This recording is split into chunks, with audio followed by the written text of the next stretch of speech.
So let's go ahead and let's talk about the first family of the periodic table. And the first family, or group 1, is known as alkali metals. Alkali metals are soft, highly reactive metals. They're usually stored in oil or kerosene to prevent interactions with air and water. So an example would be sodium. Sodium is very reactive to oxygen and water. So the moment it comes in contact with these substances, it will start reacting very vigorously. So these are our most reactive metals, right? As you can see, they all have one valence electrons in their outermost shell. Next, we have group 2, the alkaline earth metals. They're harder, denser, stronger, and have a higher melting point than alkaline metals. But they're still not as reactive as group 1 metals. So even though they're harder, stronger, denser, stronger, and have a higher melting point, they're still not as reactive as group 1 metals, right? So they're second reactive. And most of these metals or elements can be found in the Earth's soil crust. Now, elements in this group 2 all have 2 valence electrons in their outer shell. Next, we have group 13 to 12. These are known as our transition metals. They are not as reactive as group 1 or 2. They have a huge variety, but they're all shiny. So they all have metal qualities, right? They're also known as our color ions because when they're put into solutions, they proceed to give that solution color. So for example, copper is a transition metal, and anytime we have copper in a solution, we get this aqua blue green color in our solutions. So anytime we see that, we know, okay, there's copper within this mixture, right? Transition metals have a variety of valence electrons. You're always looking at the outermost shell, but they all are metals, not reactive as group 1 or 2, but still metals none the same. Next, we have halogens. I know we've skipped a whole group 13, 14, 15, 16.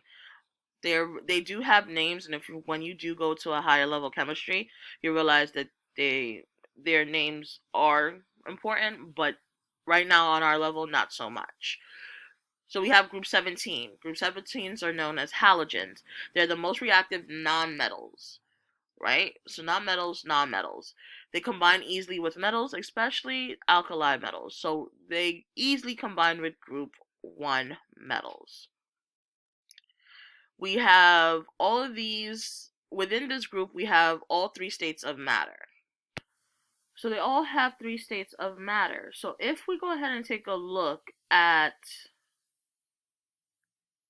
fluorine and chlorine, they're gases.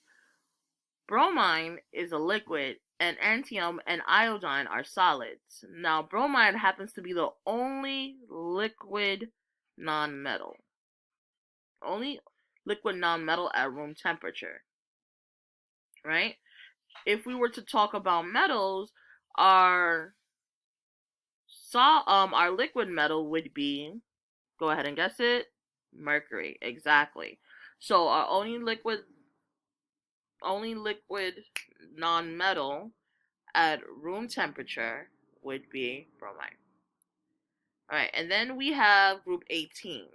These are known as our noble gases, and I like to call them the royalty of the periodic table, because all our elements are trying to become like noble gases.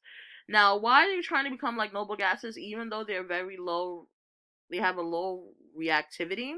And that's because they have 8 electrons in their last shell, in their valence shell. And this is very important because all electrons want to become stable. And to become stable, they must have 8 electrons in their valence shell. Only one group has that, and that is our noble gases. Now, because they have 8 electrons in their valence shell, that also means that they're able to be found in nature as is. And this is why we see them used in a lot of products today. So you'll see a lot of these elements in signs and weathers and air balloons and blimps, right? They're used commercially because they have a stable ability. The rest of our elements are not stable, so this is why they go ahead and bond and react with other elements to become stable, right? So these are the families on the periodic table. Once you move on to a higher level of chemistry, you'll start learning about the oxygen family and the boron family, so on and so forth. But so far on this level, these are the families that we're going to focus on. So hopefully as you were watching this, you were taking notes in your graphic organizer. In class, you're going to be reading about this. So you go ahead and take notes once you're done reading or as you're reading as well. And I will see you guys during the live session. All right. Have a great day.